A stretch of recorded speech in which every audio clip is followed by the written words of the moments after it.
আসসালামু আলাইকুম। আমি মোহাম্মদ শামিউর রহমান ট্রেডিং বাংলাদেশ থেকে। আশা করি সবাই ভালো আছেন। ১ম এই বলতে চাই ট্রেডিং বাংলাদেশ ছোট পরিসরে ২ টি কার্যক্রমের সাথে যুক্ত আছে। একটি অনলাইন ওয়ার্কশপ সার্ভিস, অন্যটি স্টক সাজেশন। দুটোই নামমাত্র মূল্যে পেইড সার্ভিস। ২ ঘন্টার মাত্র ২ টি সেশনের মাধ্যমে এই ওয়ার্কশপটি ডিজাইন করা হয়েছে। স্টক প্রাইসের বেসিক ক্যারেক্টারিস্টিক্স এবং কিছু ইফেক্টিভ স্ট্র্যাটেজির কম্বিনেশন করে এই ওয়ার্কশপগুলো ডিজাইন করা। নতুন কিংবা পুরাতন যেকোনো ধরনের বিনিয়োগকারী এই ওয়ার্কশপে অ্যাটেন্ড করতে পারবেন। যারা প্র্যাকটিক্যালি ট্রেডিংটা হাতে কলমে শিখে রেগুলার ইনকাম জেনারেট করতে চান, তারা চাইলে ট্রেডিং বাংলাদেশের এই ওয়ার্কশপ কার্যক্রমে যুক্ত হতে পারেন। এর বাইরে যারা চাকরি, ব্যবসা কিংবা অন্য যেকোনো ধরনের কাজের জন্য রেগুলার এই মার্কেটটা ফলো করতে পারেন না, কিন্তু স্টক মার্কেটের সাথে কানেক্ট থাকতে চান, তারা চাইলে ট্রেডিং বাংলাদেশের স্টক সাজেশন সার্ভিসটা অ্যাভেইল করতে পারেন। এর বাইরে এই চ্যানেলে ট্রেডিং বেসিক্স নামে একটি প্লেলিস্ট রয়েছে। এটি মূলত ট্রেডিং শেখার প্লেলিস্ট। ক্যান্ডেলস্টিক এবং এর বিভিন্ন প্যাটার্ন, বিভিন্ন effective strategy, for example moving average trading strategy, upswing এর বিভিন্ন ফেজ এবং এই ফেজে ট্রেড প্ল্যান করার কোনো স্কোপ আছে কিনা, কিংবা বাউন্স ব্যাক ক্যান্ডেলগুলো কেমন হতে পারে, এসব সহ ট্রেডিং সংক্রান্ত বিভিন্ন বিষয়ের উপর ভিডিও দেয়া আছে। যে যেখানে আছেন সেখান থেকেই ট্রেডিং বেসিক্স প্লেলিস্টটি ফলো করে ট্রেডিং সম্পর্কে আইডিয়া নিতে পারেন। বেসারাম স্টিল ইন্ডিভিজুয়াল ক্যান্ডেল বললে ক্যান্ডেলটা কিন্তু খারাপ, সবুজ আসলেও খারাপ, কিন্তু একটা ডাউন সুইং এর পরে এসছে, এই ধরনের সিনারি থেকে বাউন্স ব্যাক হতে পারে। কিন্তু কেন ইন্টারেস্টেড না? কারণ ভলিউম ডেভেলপ করতে পারে নাই। সো অ্যাজ এ হোল খুব একটা যে ভালো সিনারি এরকম মনে হচ্ছে না। ম্যারিকো স্পেশাল কোনো ডেভেলপমেন্ট নাই। সাবমেরিন কেবলস এখানে ভলিউমের ডেভেলপমেন্ট নাই, সবুজ আসলেও খুব একটা যে ডিসাইসিভ এরকম না। কিন্তু যেহেতু ট্রেন্ডই আছে, সো মুভিং এভারেজ থেকে অনেক স্টক কিন্তু বাউন্স করে। সো আগামী দিন সাবমেরিন কেবলসের জন্য খুবই ভাইটাল হবে। তো যেহেতু আসলে ইন্ডেক্সটাই প্রপার কারেকশনের ফ্লোতে, সো এই ধরনের ক্যান্ডেল খুব একটা ভালো করবে বলে আমার কাছে মনে হয় না। ইউনিক হোটেল একটা সাইড ট্রেন্ডি প্যাটার্নে চলার চেষ্টা করতেছে, আর এইরকম স্ট্রং গ্রিন ক্যান্ডেলে ট্রেড প্ল্যান করার পক্ষে আসলে আমি আর না। অগ্নিসিস ভালো, ভালো ইন এ সেন্স একটা ডাউনসুইং এর পরে বাউন্স ব্যাক টাইপ সিনারিও এসছে। তোর সামনে কিন্তু আবার ডাবল টপ আছে। তো ডাবল টপ হলে কিন্তু বড় কারেকশন এক্সপেক্টেড হয়, আর ইন্ডেক্সটাও খুব একটা ভালো ফ্লোতে নাই। এই ধরনের বাউন্স ব্যাক কতটুকু রেসপেক্ট করে market will decide. BRAC bank আজকে প্রাইস বেড়েছে, কোনো সন্দেহ নাই, কিন্তু ক্যান্ডেল স্টিকের দিকে তাকালে, চার্ট প্যাটার্নের দিকে তাকালে ও কিন্তু একটা ডাবল টপ হয়েছে, মানে একই জায়গা থেকে রেজিস্ট্যান্স পেয়েছে। রেজিস্ট্যান্স পেয়ে কিন্তু প্রাইসটা ফল করেছে। আরেকটা কনফার্মেশনের জায়গা কি, যে এই আনইউজুয়াল ভলিউমের অ্যাক্টিভিটি, এর আগে আনইউজুয়াল ভলিউম যেখানে ছিল প্রাইসটা কিন্তু ফলই করেছে। তো এখান থেকে এক্সপেক্টেড কিন্তু কারেকশন। ঢাকা ব্যাংকের কথা বলতে চাই, এই ৩ দিনের সিনারিওটাকে আমি খুবই সুন্দর একটা রিটেস্ট বলতে চাই, খুবই সুন্দর রিটেস্ট।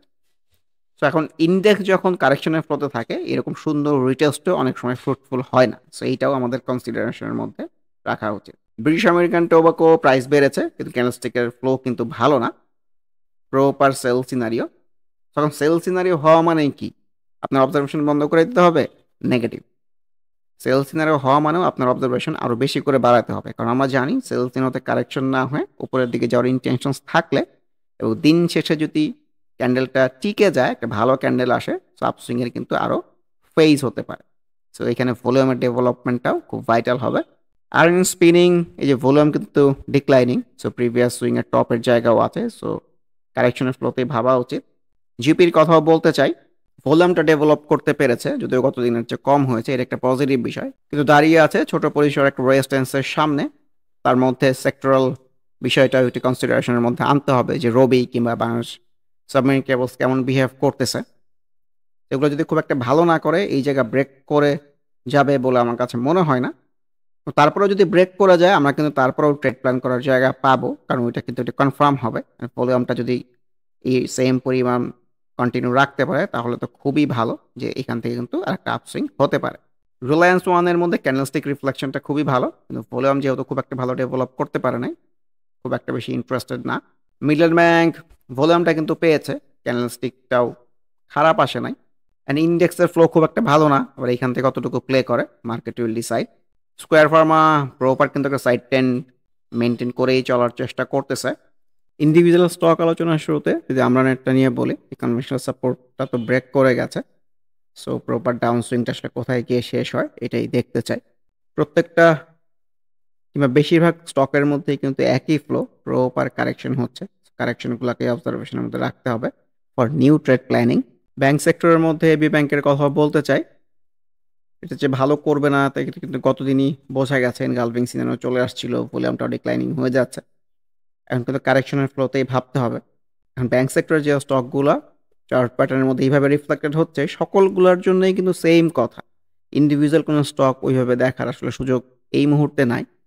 কারণ ইন্ডেক্সটাও কারেকশনের ফ্লোতে চেষ্টা করতেছে। সেক্টরগুলাও কারেকশনের ফ্লোতে, ব্যাংক সেক্টরটাও আছে। এসিআইয়ের মধ্যেও রিফ্লেকশন তো ভালো না। এই মুভিং এভারেজ 50 টাকে ক্রস করে চলে গেছে। অ্যাকমি ল্যাব গতকালই তো আনইউজুয়াল ভলিউম বলেছিলাম। আজকে প্রপার এনগালফিং সিনারিও চলে আসছে। অ্যাকমি পেস্টিসাইড খুবই বাজেভাবে রিফ্লেক্টেড হয়েছে। ট্রেন্ড লাইনে কনভেনশনাল সাপোর্ট খুব বাজেভাবে ব্রেক করে নিচে চলে আসছে। কাউন্সিলিং কোথায় গিয়ে শেষ হয় এটাই দেখতে চাই। অ্যাডভেন্ট ছবির মতো কারেকশন হচ্ছে। তো কারেকশনগুলোকে অবজারভেশনের মধ্যে রাখেন। এর কিন্তু একটা ট্রেন্ড লাইনের সাপোর্টের জায়গা আছে। সেই জায়গায় এসে যদি প্রপার বাউন্স ব্যাক পাওয়া যায়, এটা কিন্তু সুন্দর নতুন করে ট্রেড প্ল্যান করার জায়গা হতে পারে। আফতাব অটো প্রপার তো কারেকশনের রিফ্লেকশন, সকল স্টকের মধ্যেই তাই আসলে। এখন এই যে প্রিভিয়াস সুইং এর যে বটম, এই জায়গাতে চলে আসে কিনা এটাই দেখার অপেক্ষা। এআইএল একটু আনপ্রেডিক্টেবলি বলতে যাচ্ছি, খুব ক্লিয়ার যে ইন্ডিকেশন আছে এরকমও না, যেহেতু ভলিউমটা এখন অ্যাক্টিভ আছে। তো এটাকে থ্রেশহোল্ডই বলতে চাচ্ছি। উপরের দিকেও যেতে পারে, নিচের দিকেও আসতে পারে, ইনডিসাইসিভ। আলহাস্টেক্স খারাপের মধ্যে কিন্তু ভালো বলতে চাই, যেহেতু ক্যান্ডেলের মধ্যে খুব ভালো রিফ্লেকশন এরকম কিন্তু না, কিন্তু কারেকশনের ফ্লোতেও কিন্তু প্রপার কারেকশন হয় নাই। ভলিউমটা আবার কতদিনের চেয়ে বৃদ্ধি করতে পেরেছে। সো আমার কাছে মনে হয় সামহাউ যে এখান থেকে আর একটা আপসুইং হতে পারে। সো ইন্ডেক্সের সাপোর্টটা লাগবে। আমান ফিডও তো খুব বাজেভাবে রিফ্লেক্টেড হয়েছে। তার ইন্ডিকেশন কিন্তু আমরা এই জায়গাগুলোতেই পাচ্ছিলাম।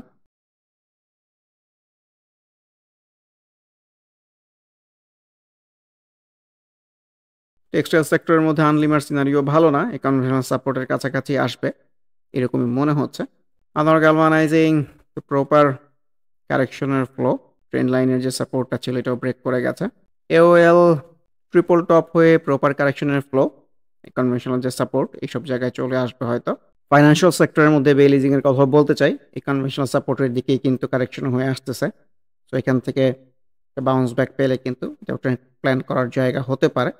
যে কয়েকটা স্টকের মধ্যে প্রপার কারেকশন হচ্ছে তার মধ্যে বিবিএসও কিন্তু একটা। সো মুভিং এভারেজ থেকে যত দূরে চলে যায়, বাউন্স ব্যাক পেলে কিন্তু এটাই সুন্দর ট্রেড প্ল্যান করার জায়গা হয়, অটোমেটিক্যালি জায়গা হয় ইনফ্যাক্ট। সো অবজারভেশনের মধ্যে রাখা যেতেই পারে। বিবিএস কেবলসের মধ্যেও সেম রিফ্লেকশন। বিডিকম কারেকশন হয়ে কনভেনশনাল সাপোর্টের দিকেই কিন্তু আসতেছে। বিচ হ্যাচারিস ইনডিসাইসিভই বলতে চাচ্ছি। বিকন ফার্মার আজকের রিফ্লেকশনে কিন্তু ভালো না। সিটি ব্যাংকের মধ্যেও তো কারেকশনের রিফ্লেকশনটাই দেখা যাচ্ছে। কনফিডেন্স ডিমেন্ড যখন ভালো করতেছিল তখন খুবই বাজারে হাইপ ছিল। ১০০ টাকা, ২০০ টাকা, ১৫০ টাকা, কত টাকায় চলে যাবে। কিন্তু সবসময় আমি যেটা বলছি, ক্যান্ডেলস্টিকের উপর ডিপেন্ডেন্ট থাকেন, তাহলে অনেক কিছুই বোঝা যায় যে এখানে কিন্তু একটা সেল সিগন্যাল প্রকাশ করে এই প্রপার ডাউন সুইং আসছে এবং ইন্ডেক্সের কারেকশন হচ্ছে, ওইটার সাথে রিফ্লেক্টেড হয়ে প্রপার নিচে চলে আসতেছে। দেশবন্ধু একটা কনভেনশনাল সাপোর্ট ছিল, এটাও ব্রেক করে ফেলেছে। সো এখন তো চিন্তার বিষয় হয়ে দাঁড়িয়েছে। স্কোয়ারেন্টের কথা তো গতদিন বলতেছিলাম, খুবই বাজেভাবে রিফ্লেক্টেড হয়েছে। সিনারিও মোটেও ভালো না। কনভেনশনাল সাপোর্ট এই যে এইসব জায়গাতে চলে আসবে হয়তো। ফাইন্যান্সিয়াল সেক্টরের সেক্টর গ্রাফ যদি দেখতে চাই, দেখেন কনভেনশনাল ট্রেন্ড লাইনের সাপোর্ট কিন্তু আরও অনেক নিচে। সো আমার কাছে মনে হয় এইখান থেকেই হয়তো রেসপেক্ট করে একটা বাউন্স করতে পারে। সো প্রপার কারেকশন না হওয়া পর্যন্ত, বাউন্স ব্যাক না পাওয়া পর্যন্ত কিন্তু অপেক্ষা করাটাই ওয়াইজ। জিপিএস ইস্পাতের কথা বলতে চাই, কনভেনশনাল সাপোর্ট জোনের আশেপাশেই কিন্তু চলে আসবে এরকমই মনে হচ্ছে। এখান থেকে বাউন্স ব্যাক জেনারেট করতে পারে কিনা এটি দেখার বিষয়। গতকালে যেমন হামি ফ্যাব্রিক্সের কথা বলতেছিলাম যে এই প্রপার একটা bounce back, proper bounce back বললে ভুল হবে, আসলে হাফ হার্টেড বাউন্স ব্যাকে ছিল, কিন্তু এটা ভালো রিফ্লেক্টেড হয়েছে। আজকে কিন্তু অনেক উপর থেকে ওপেন হয়ে প্রপার সেলস হয়েছে। সো এখন কিন্তু আবার ডাউন সুইং এর ফ্লোতেই ভাবতে হবে। হিডেলবার্গ প্রিভিয়াস রেজিস্ট্যান্স থেকেও কিন্তু রেজিস্ট্যান্স পেয়েছে। সো সেল সিনারিও হয়েছে, এখন কারেকশন এক্সপেক্টেড, কারেকশন না হয়ে আপসুইং আর ওয়েজও হতে পারে। ইবনে সিনা যেমন এক্সপেক্ট করতেছিলাম, আনইউজুয়াল ভলিউম, সেল সিনারিও তার রিফ্লেকশনটা পাওয়া গেছে। এখন কিন্তু কারেকশনের ফ্লোতে ভাবা উচিত। ফাইন্যান্সিয়াল সেক্টরের মধ্যে আইসিবি এটাও একটা হাফ হার্টেড বাউন্স ব্যাক হতে পারে। Let's see. ব্যাংক সেক্টরের অন্যান্য স্টকের মধ্যে যেমন রিফ্লেকশন, আইএফআইসির মধ্যেও প্রপার সেই কারেকশনের রিফ্লেকশনটাই দেখা যাচ্ছে। ইসলামিক ইন্স্যুরেন্সের কথা বলতে চাই, কারেকশনের প্রতি ভাবা উচিত যেহেতু ভলিউমটা ডেভেলপ করতে পারে নাই। খান ব্রাদার্স এটাকেও হাফ হার্টেড বাউন্স ব্যাক বলতে চাচ্ছি। এখানে কিন্তু প্রথমবার সেল সিনারিও হয়েছিল এই আপসুইং এর ক্ষেত্রে। সো এইখান থেকেও কিন্তু বাউন্স করে যেতে পারে যেহেতু ভলিউমটা ডেভেলপ করার চেষ্টা করতেছে। Let's see. কেডিএস যে বাজেভাবে রিফ্লেক্টেড হবে সেটা তো আমরা গতদিনই আসলে একটা আইডিয়া পেয়েছিলাম। সো আজকে কিন্তু আবার হিউজ ভলিউম পাওয়া গেছে। সো একটা বাউন্স ব্যাক পেলে এটা কিন্তু সুন্দর ট্রেড প্ল্যান করার জায়গা হতে পারে। কেটিএল ভলিউমটা কিন্তু অ্যাক্টিভ করতে পেরেছে। কারেকশনটা সুন্দর হচ্ছে। সো নিচে এসে বাউন্স ব্যাক পেলে এটাও কিন্তু সুন্দর ট্রেড প্ল্যান করার জায়গা হতে পারে ইনফ্যাক্ট। লঙ্কা বাংলা ফাইন্যান্স এই যে কনভেনশনাল সাপোর্টের দিকেই আগাচ্ছে। লিব্রা ইনফ্লেশনের রিফ্লেকশন তো ভালো হয় নাই অ্যাজ এক্সপেক্টেড। এখন আবার ডাউন সুইং এর প্রতিই ভাবতে হবে। নাহির মধ্যেও সুন্দর কারেকশন হচ্ছে। ছবির মতো কারেকশন হচ্ছে। ভলিউমটাও অ্যাক্টিভ আছে। সুন্দর একটা বাউন্স ব্যাক পেলে এটাও কিন্তু খুবই সুন্দর ট্রেড প্ল্যান করার জায়গা হবে ছোট একটা আপসুইং এর জন্য। অলিম্পিকের রিফ্লেকশন তো ভালো না, গতদিনই বলতেছিলাম ভলিউম ডেভেলপ করতে পারে নাই, বাজে রিফ্লেকশন। এখন ডাউন সুইং এর ফ্লোতেই ভাবা উচিত। প্রগতি লাইফের মধ্যেও সেলসিনার প্রপার রিফ্লেকশনটা পাওয়া গেছে। কতদিন ধরেই তো বলতেছিলাম একটা আপসুইং এর পরে এই ধরনের সিনারিও কিন্তু ভালো না। রহিম টেক্সের মধ্যেও সেল সিনারিও ভলিউমটাও কমে গেছে, কারেকশনাল রিফ্লেকশন। রবি খুব একটা ভালো করতে পারবে না, গতদিনই কিন্তু বলতেছিলাম। ক্যানোলাইজ ভালো আসে নাই, তার প্রপার রিফ্লেকশন পাওয়া গেছে আজকে। সিল্ক ফর্মার মধ্যেও সেলসিনার রিফ্লেকশনটাই পাওয়া গেছে, ভলিউমটাও ডিক্লাইনিং। সিমটেক্স খুবই বাজেভাবে রিফ্লেক্টেড হয়েছে। সোনালি পেপার দুইটার অবস্থায় মনে হয় খারাপ। তো সোনালি আসার মধ্যে প্রপার কারেকশনাল রিফ্লেকশন, সোনালি পেপারের মধ্যেও কিন্তু সেম রিফ্লেকশনটাই দেখা যাচ্ছে। ওয়াটার কেমিক্যালের কথা বলতে চাই, মানে অন্যান্য স্টকের মধ্যে যে কারেকশন হচ্ছে এটা আমার কাছে আসলে মোটেও আনএক্সপেক্টেড না।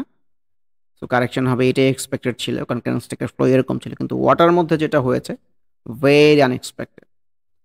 এই ধরনের সুন্দর গ্রিন ক্যান্ডেলের পরে প্রাইসটা ওপেন হওয়ায় অনেক নিচ থেকে তারপরে প্রাইসটা ফল করে যাওয়া খুবই আনএক্সপেক্টেড সিনারিও। জাস্ট ওপর থেকেও ওপেন হয়েও ফল করলেও সেটাও মেনে নেওয়া যায়, কিন্তু এই ধরনের গ্রিন ক্যান্ডেলের পরে এই ধরনের সিনারিও ভেরি আনএক্সপেক্টেড। পরিশেষে যদি 3 মিনিটের গ্রাফটা দেখতে চাই, সো এই প্রথমে একটু অংশ ট্রেন্ডি ছিল, এই অংশটাই যে আপসুইং ডাউন সুইং আপসুইং। তো তারপরে যখন এই যে মুভিং এভারেজের নিচে চলে আসছে, অল থ্রু কিন্তু এই ডাউন ট্রেন্ডি ফ্লোতে কন্টিনিউ করেছে এবং সেইটাই কন্টিনিউ আছে দিন শেষ পর্যন্ত। তো সিনারিও ভালো না, ইনফ্যাক্ট খুবই খারাপ আর কি। আবারও যদি ডে চার্টে ফিরে আসি, আসলে কোনো স্টকের অবস্থায় তো আসলে ভালো না। যেগুলো আজকে ভালো করেছে আমার এক্সপেকটেশন কালকে সবগুলোর মধ্যে সেল সিনারিও চলে আসবে, আর যেগুলো কারেকশন হচ্ছে সেগুলো তো কারেকশনের ফ্লোতেই থাকা উচিত। ইন্ডেক্স ফ্যাক্ট অ্যান্ড ইন্ডেক্সকে ভালো করতে হবে।